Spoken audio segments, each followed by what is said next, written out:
ಮಲ್ಲಿಗೆಯ ತವರೂರು ಮೈಸೂರಿನಲ್ಲಿ ಮನೆ ಮನೆ ದೈವವಾದಿ ತಾಯಿ ಚಾಮುಂಡೇಶ್ವರಿ.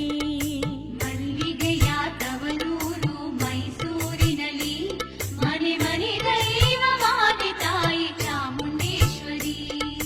ವೀಣೆಗಳ ಝೇಂಕಾರದ ಅಲೆ ಅಲೆಗಳಲ್ಲಿ ತೇಲಿ ತೇಲಿ ಮೈ ಮರೆತಿರುವೆ ಚಾಮುಂಡೇಶ್ವರಿ.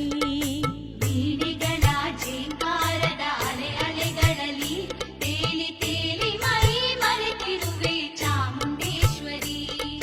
ಶ್ರೀಗಂಧದ ಪರಿಮಳ